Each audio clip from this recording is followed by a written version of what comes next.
ഇന്ന് കൽപ്പന ചൗളയുടെ 22ാം ഓർമ്മ ദിനമാണ്. കൊളംബിയ സ്പേസ് ഷട്ടിൽ അപകടത്തിൽ കൊല്ലപ്പെട്ട ഹരിയാനക്കാരിയായ നാസ എഞ്ചിനീയറും ആദ്യ ഇന്ത്യൻ ബഹിരാകാശ സഞ്ചാരിയുമായിരുന്ന കൽപ്പന ചൗളയെ പറ്റിയാണ് ഞാൻ പറഞ്ഞത്. കൽപ്പന നമ്മുടെ അഭിമാനമാണ്.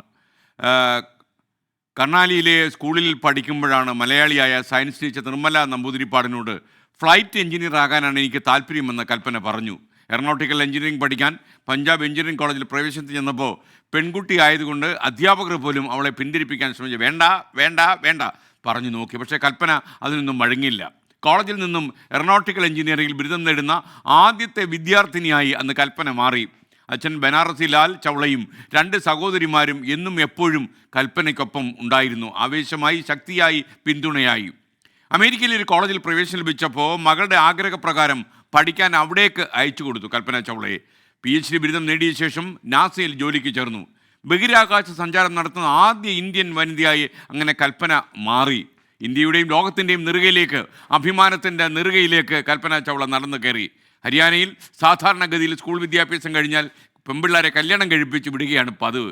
70കളിലെ യാഥാസ്ഥിതിക സമൂഹത്തോട് നമുക്ക് ഇത് പ്രത്യേകിച്ച് പറയേണ്ട കാര്യവുമില്ല. എന്തായാലും ഈ വിവാഹത്തിലേക്കും അങ്ങനെയുള്ള ചുറ്റുപാടിലേക്കും കൽപ്പനയെ തളച്ചിടാതെ കൽപ്പനയ്ക്ക് താല്പര്യമുള്ള ബഹിരാകാശ ലോകത്തേക്ക് മാതാപിതാക്കൾ കടത്തിവിട്ടു എന്നുള്ളതാണ് ഏറ്റവും പ്രധാനപ്പെട്ട കാര്യം. അവളുടെ ആഗ്രഹങ്ങൾക്ക് ചിറക് നൽകാൻ മാതാപിതാക്കൾ കഴിഞ്ഞു. ഈ പെൺകുട്ടി ആയതുകൊണ്ട് ആൺകുട്ടിയെക്കാളും ഒരു തരത്തിലും അവൾ പിന്നിലല്ലെന്ന് ആ അച്ഛന് ആദ്യകാലം മുതലേ മനസ്സിലായിരുന്നു. അതുകൊണ്ടാണ് അദ്ദേഹം ഒരു കല്യാണത്തിൻ്റെ ലോകത്തേക്ക് മാത്രം തളച്ചിടാതെ കൽപ്പനയെ അമേരിക്കയ്ക്ക് അയച്ചും അതുവഴി നാസയിലേക്ക് കടന്നതും അതുവഴി ബഹിരാകാശത്തേക്ക് കൽപ്പന പോയതും. അപ്പോൾ പെൺകുട്ടികളെപ്പോലെ ആൺകുട്ടികളെപ്പോലെ, അല്ലെങ്കിൽ ആൺകുട്ടികളെ പോലെ പെൺകുട്ടികൾക്കും എന്തും ചെയ്യാൻ കഴിയും എന്നൊരു ചിന്ത നമ്മുടെ മാതാപിതാക്കൾക്കുണ്ടാകട്ടെ. പെൺകുട്ടിയാണ് എന്ന് കരുതി ആരെയും മാറ്റി നിർത്തേണ്ട.